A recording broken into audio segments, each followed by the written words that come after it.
Hi everyone, this is Carter Burke, and boy do I have an exotic Xeno for you today. Aliens Dark Descent was released in June 2023 and has received rave reviews since.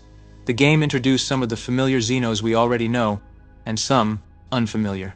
One very notable example was the massive, gigantic Xenomorph that appeared at the end of the game. My god, what was that thing? A queen?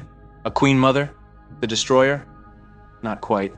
The truth is far, far more disturbing, so keep watching. But first, a quick introduction to the Dark Descent game to frame this ugly creation.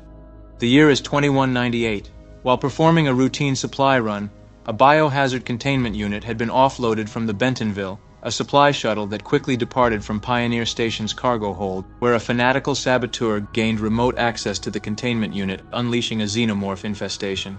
In an effort to neutralize the infestation from spreading, Deputy Administrator Maeko Hayes initiated Cerberus Protocol, a containment procedure executed by a matrix of orbital missile platforms designed to keep anything from entering or exiting Lethe, the planet below, and in effect destroyed 3 ships in its path: the Bentonville, the Baldrin, and a nearby Colonial Marine frigate, the USS Otago.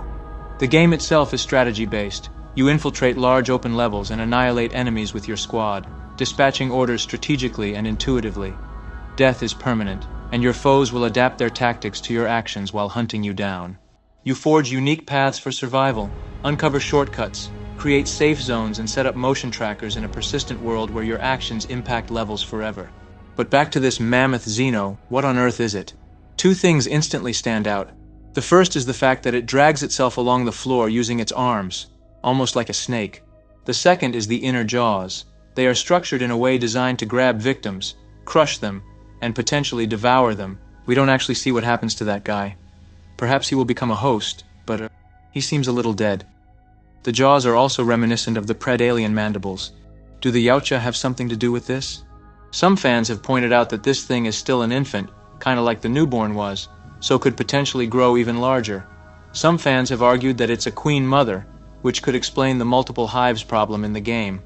Other fans have argued that this thing is the Destroyer, that was a large alien encountered by Electo Throop and her team during their expedition into the ruins of an ancient city that had belonged to the long-extinct space jockeys. It was created when one of Throop's androids, corrupted by a Weyland-Yutani command overwrite, infected a surviving space jockey with a facehugger. Thus, the Destroyer was born.